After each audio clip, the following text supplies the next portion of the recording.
Hello friends, स्वागत है आपका आपके अपने लीगल चैनल सोच पर हार में। मैं हूं एडवोकेट सनी शर्मा। और दोस्तों, आज के इस वीडियो में मैट्रिमोनियल कपल की हम बात करेंगे, उनकी प्रॉब्लम्स की बात करेंगे और उन प्रॉब्लम्स के लिए सबसे अच्छा सॉल्यूशन क्या हो सकता है। स्पेशली पुरुष जो प्रताड़ित हैं, मैं देख रहा हूं कितने सारे पुरुष सुसाइड कर रहे हैं, कितने सारे पुरुष अपने बच्चों से अलग बैठे हैं और लगातार पुरुष आयोग की मांग कर रहे हैं। और भी दोस्तों कई सारी चीजें हैं जिन पर पुरुष ये चाहते हैं कि अब उन्हें उनका हक भी मिले। महिला आयोग बना, महिलाओं के लिए कानून बने, इसलिए बने कि महिलाओं को इंसाफ मिल सके। लेकिन ये सब चीजें उल्टी होने लगी जब इनका दुरुपयोग होने लगा। आज पूरा देश जानता है कि इनका किस लेवल पे दुरुपयोग हो रहा है। तो जो महिलाएं हैं, जो एक्चुअल में पीड़ित हैं, उनके लिए कानून है, वो उसका लाभ उठा सकती हैं। लेकिन जो पुरुष एक्चुअल में पीड़ित हैं, उनके लिए कुछ भी नहीं है। तो दोस्तों, अभी जब कुछ भी नहीं है तो वो लोग कहां जाएंगे।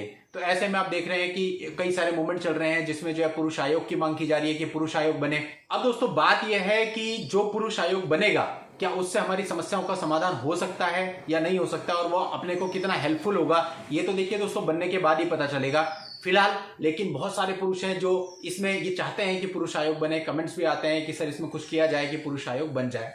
ठीक है दोस्तों, इसमें प्रयास किया जा सकता है। आप लोग अपने अपने लेवल पे प्रयास कर सकते हो, और जो लोग भी इसमें प्रयास कर सकते हैं सब प्रयास कर रहे हैं। और हम लीगल हैंड पे बैठे हैं। अगर लीगल हैंड से हमारी जरूरत इसमें कहीं पड़ती है तो हम हमेशा इसके लिए रेडी रहेंगे।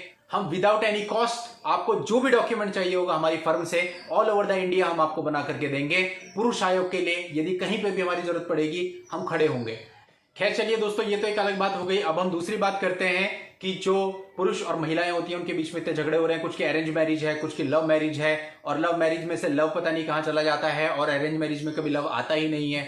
अब दोस्तों, मैं आपको अपना अनुभव बता रहा हूं। एक व्यक्ति जिनके ऊपर 498A का केस हुआ, कल रात को मेरी उनसे बात होती है, वो क्वेश्चन के लिए गए। आप में से बहुत सारे लोग क्वेश्चन के लिए जाते हैं ना, लेकिन हम सिर्फ कानून जान के जाते हैं, लेकिन प्रैक्टिकल कोर्ट्स में आगे जाकर के क्या आपका होता है, कैसे हो सकता है, उसको हम लोग नहीं सोचते। अभी वो 498A की क्वेश्चन में गए हाई कोर्ट से उनकी हो गई क्वेश्चन। अब जब क्वेश्चन हो गई तो पूरा परिवार काफी खुश कि क्वेश्चन हो गई, लेकिन जो पत्नी थी उसने उसकी अपील डाल दी सुप्रीम कोर्ट में। अब दोस्तों, हस्बैंड को भी जाना पड़ा सुप्रीम कोर्ट में। वहां जाकर के उनको सुप्रीम कोर्ट के एक वकील साहब को हायर करना पड़ा। और कल उनका कहना था कि सर इतने टाइम से मेरी वहां पे जो वो अपील है उसकी वो पेंडिंग पड़ी है, उस पर कोई कार्रवाई नहीं हो रही है। 8 लाख रुपए मैं वहां पर खर्च कर चुका हूं, और जो मेरी पत्नी है उसके भी इतने ही पैसे खर्च हो चुके हैं। अब आप दोस्तों सोचिए, अब उनके पास ऑप्शन नहीं, मैं क्या राय उनको दूं। अगर मैं उनको ये राय देता हूं कि आप क्वेश्चन को बीच में छोड़ दीजिए तो एक्स पार्टी हो जाएगा लेडी के फेवर में, और फिर वो मुकदमा फिर से चलेगा 498A का। और ऑलरेडी उसको चलते हुए 4 साल हो चुके हैं। 4 साल के बाद वो क्वेश्चन में मूव हुए थे, तो उनका कहना था सर ये 4 साल तो हो ही चुके हैं, अब फिर आगे वो सालों चलेगा, तो मैं उसको छोड़ भी नहीं सकता। और अगर मैं वहां जाता हूं तो मेरे पता नहीं कितने ही पैसे और सुप्रीम कोर्ट में खर्च हो जाएंगे। तो आप में से जो भी लोग ये समझते हैं ना कि हमें सुप्रीम कोर्ट जाके न्याय मिल जाएगा या हाई कोर्ट जाके न्याय मिल जाएगा, जितना भी है आपके पास वो सब भी चला जाएगा, चाहे आप महिला हैं चाहे आप पुरुष हैं। इतना खर्चा सुप्रीम कोर्ट में होता है। तो अगर आप कैपेबल भी हैं ना तो आपका बहुत सारा पैसा वेस्ट हो जाएगा। अब जो भी लड़कियां ऐसा कर रही हैं उनको कल को कुछ कोर्ट से मिलता है नहीं मिलता है, लेकिन चला बहुत कुछ जाएगा। कई बार तो पति और पत्नी दोनों में से लोगों के घर बिक जाते हैं केस में, क्योंकि स्टेप बैक ले नहीं सकते और आगे बढ़ेंगे तो पैसा चाहिए। तो इसलिए दोस्तों, भलाई इसमें ही है, समझदारी इसमें ही है कि इनिशियल लेवल पे ही अपने मामलों को निपटा लो। किसी भी प्रकार का अपने मन में घमंड मत रखो। ना ही पुरुष किसी प्रकार का घमंड रखो, ना ही महिलाएं किसी भी प्रकार का घमंड रखो कि हमारे पास बहुत सारे कानून है, हमें इतना पैसा कोर्ट से मिल जाएगा, उतना मिल जाएगा। कुछ नहीं मिलने वाला आपको। अगर कोई भी ढंग का बंदा उनकी तरफ से आकर के खड़ा हो गया तो आप कोर्ट में कुछ नहीं ले पाओगे। केवल आपका जो जायज राइट है वो मिलेगा, और वो भी पता नहीं कब मिलेगा कब नहीं मिलेगा। उससे बेहतर है कि आप लोग आपस में प्यार से बैठ करके अपने अपने राइट्स लो और इनको सॉर्ट आउट करो। अगर आप चाहते हो कि आपका घर, आपके परिवार और आपके बच्चों के भविष्य जो है वो सिक्योर हो सके और आप लोग अपनी अपनी लाइफ में आगे बढ़ सकें, तो ये कोर्ट कचहरी का दामन छोड़ो और दिमाग लगाओ, अलग हो जाओ। देखो, बहुत सिंपल सी बात है। अगर आपके बीच में प्यार है आप रहिए, अगर आपके बीच में प्यार नहीं है आप अलग हो जाइए। झगड़ा किस बात का है? झगड़ा इस बात का है कि आपको प्रॉपर्टी चाहिए, झगड़ा इस बात का है कि आपको इतना पैसा चाहिए, झगड़ा इस बात का है कि आपको बहुत सारी चीजें चाहिए जो कि जायज रूप में आपकी नहीं है। अगर ठीक है लड़का आपको आपके अधिकार नहीं दे रहा, आप केस कीजिए, लेकिन यदि लड़का ये कह रहा है मेरी कैपेसिटी इतनी है, आपको भी पता है, और वो अपनी कैपेसिटी के अकॉर्डिंग देने को तैयार है, तो मेरी आपको भी यही राय है कि आप वो लेकर के साइड में हो जाइए। अगर आप ये सोचेंगी कि नहीं मेरे को तो 10 की जगह 50 चाहिए और उसकी कैपेसिटी नहीं है, तो वो क्या करेगा? वो तो कहेगा ठीक है मैं जेल चला जाता हूं, जो भी आपको करना है आप अपनी तरफ से कर लो। लेकिन बात यह है कि फिर चुप तो वो भी नहीं बैठेगा, वो भी अपनी तरफ से कुछ ना कुछ करेगा। तो जब दोनों ही तरफ से आप लोग एक दूसरे के ऊपर मुकदमे करोगे तो क्या दोनों पक्षों का पैसा नहीं लगेगा? अगर लड़के के 10 लाख रुपए खर्च होंगे तो आपके भी 10 लाख रुपए खर्च होंगे। तो इसलिए दोस्तों ये कोई भी समझदारी नहीं है। आप लोग तरीके के साथ लाइफ जिए, क्योंकि अभी आप जी सकते हैं, आगे तो कोरोना की 3rd वेव आ गई तो हो सकता है हम में से कई सारे लोग मर जाएं उसमें। अभी लास्ट टाइम आपने देखा ही है कि हमने कितने सारे लोगों को खो दिया है। तो दोस्तों ऐसे माहौल में, ऐसे एनवायरनमेंट में हम लोग इस लड़ाई झगड़े में लगे हुए हैं। हम कोर्ट में तारीखों पे जाते हैं इतनी भीड़ भाड़ में, कई कल को हमें ही कुछ कोरोना वोरोना हो गया तो हमारे बच्चों का क्या होगा अगर हम लोग चले गए तो। इन चीजों को सारी सोचिए बैठ करके।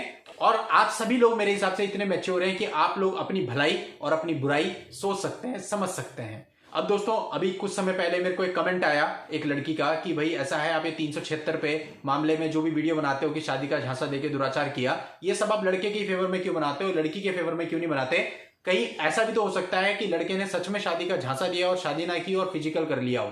तो दोस्तों मैं ये कहना चाहूंगा ऐसी सारी लड़कियों को जो भी ये दलील दे रही हैं, वो 18 साल से ऊपर हैं, उनमें इतना दिमाग है कि क्या सही है क्या गलत है। तो उनसे कौन कह रहा है कि शादी से पहले ये सारे रिलेशन आपको स्टेब्लिश करने हैं? मैं बात ये नहीं कर रहा हूं लड़का गलत है या लड़की गलत है, मैं सिंपल अपनी एक भारतीय सभ्यता की बात कर रहा हूं कि यदि आप एडल्ट हैं तो हर एडल्ट को इतनी समझ होती है कि वो क्या कर रहा है। तो फिर जब आपको पता है कि आपकी शादी नहीं हुई तो आप बिना शादी के उसके साथ ऐसे रिलेशन क्यों बना रहे हैं जो नहीं बनाने चाहिए आपको? क्या ये समाज की दृष्टि में ठीक है? क्या ये लॉ की दृष्टि में ठीक है? क्या ये आपके माता पिता की दृष्टि में ठीक है? तो जब ये ठीक है ही नहीं तो आपने ऐसा किया क्यों? अब कर लिया आपने और उसके बाद आपके साथ कुछ गलत हो रहा है तो उसकी जिम्मेदार आप खुद हैं। और जब आपने कर लिया तो आपके माता पिता उसके जिम्मेदार नहीं है। आप लोग अपने साथ भी गलत कर रहे हो और अपने माता पिता का नाक भी कटाते हो। माता पिता आप लोगों को बाहर भेजते हैं कि आप पढ़ लिख लो, आपको बाहर भेजते हैं कि आप जॉब कर लो, और वहां जाकर के आप अपनी सहमति से किसी के साथ जाते हो, इस तरह के रिलेशनशिप एंजॉय करते हो। उसके बाद जब आपके बीच में ब्रेकअप होता है तो आप 376 का मामला लगाते हो और फिर मुझसे और मेरे जैसे अन्य लोगों से प्रश्न करते हो कि सर आप लड़कियों के फेवर में क्यों नहीं है। लड़कियों के अगेंस्ट हम कैसे हो सकते हैं? हमारे घर पे भी बहनें हैं, बेटियां हैं, सब कुछ पता है, लेकिन जो गलत है वो गलत है और जो सही है वो सही है। अब गलत आप इसलिए हो क्योंकि आपको अपने पे कंट्रोल नहीं है। गलत एक्ट आपने भी किया, बिना शादी के आप भी उसके साथ गए हो, आपको जाना ही नहीं चाहिए था। आप अपने माँ बाप के बारे में थोड़ा सा सोचते कि भाई जो एक्ट हम कर रहे हैं क्या ये सही है? तब तो आपने माँ बाप की नहीं सोची, किसी की नहीं सोची, तब तो केवल आपने अपने मन की और अपने शरीर की सोची। और उसके बाद अब आपके साथ गलत हो जाता है तो अब ये सारा प्रेशर आपके माँ बाप को झेलना पड़ता है और हमारे जैसे लोगों पर आप उंगली उठा देते हो। आप उससे पहले ये देखिए कि आपने क्या किया है, क्या आपने सही किया है। यही एक्ट अगर आप शादी के बाद करते तो कोई प्रॉब्लम नहीं होती। तो क्या आपको ये नहीं पता कि शादी से पहले ये सब करना असामाजिक है, सही नहीं है? मैं नहीं मानता ऐसी एक भी लड़की होगी जो मुझे देख रही होगी जिसको ये नहीं पता कि ये सब शादी से पहले नहीं करना होता है, शादी के बाद करना होता है।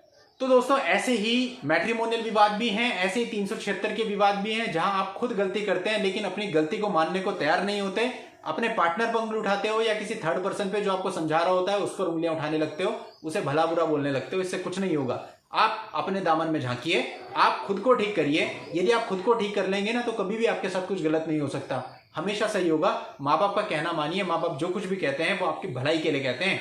लेकिन माँ बाप को तो आप ओल्ड एज समझते हो ना, उनको समझते हो तो आउटडेटेड है, हमारी जनरेशन के नहीं है। हम लोग यंग है, हमें सब कुछ पता है। और आपकी जनरेशन क्या कर रही है आपको पता है, नशे में जा रही है, ड्रग्स ले रही है, इस तरह के काम कर रही है, पढ़ाई के लिए जाती है, जॉब के लिए जाती है और वहां पर जाकर के ये सब काम करती है आपकी जनरेशन। आपके माँ बाप की जनरेशन ने ऐसा नहीं किया था। इसलिए आपके माँ बाप को बेवकूफ समझना बंद कीजिए, उन्हें रिस्पेक्ट दीजिए और वो जो कह रहे हैं उनके फैसलों को मानिए। दोस्तों इस प्रकार के जो भी वीडियो होते हैं ये बहुत कुछ नहीं करते लेकिन कुछ लोगों के दिमाग में परिवर्तन जरूर कर सकते हैं, क्योंकि हर एक आदमी अपना दिमाग बंद करके नहीं बैठा है। कुछ लोग सीखने के लिए बिल्कुल तैयार बैठे होते हैं, समझने के लिए बिल्कुल तैयार बैठे होते हैं। जो भी ऐसे ओपन माइंडेड लोग बैठे होते हैं वो अगर इस तरह की चीजों को सुनते हैं तो निश्चित तौर पे उनका जीवन बदलता है, उसमें कहीं ना कहीं परिवर्तन आता है। और अगर आप में से कुछ लोग भी अपने घर को ठीक कर लेते हैं तो इससे बड़ी बात क्या हो सकती है। तो दोस्तों अपने रिलेशंस को बचाइए, खुद के थ्रू बचाइए, मैरिज काउंसलिंग के थ्रू बचाइए, किसी और प्रकार से बचाइए, पर पहले बचाइए। जब ना बच पाए तो फिर लड़ने में जाइए। तो दोस्तों आज के लिए इतना ही। नेक्स्ट वीडियो में नई लीगल जानकारी के साथ मैं आपसे फिर मिलता हूं। तब तक के लिए good bye and thank you for watching. Take care.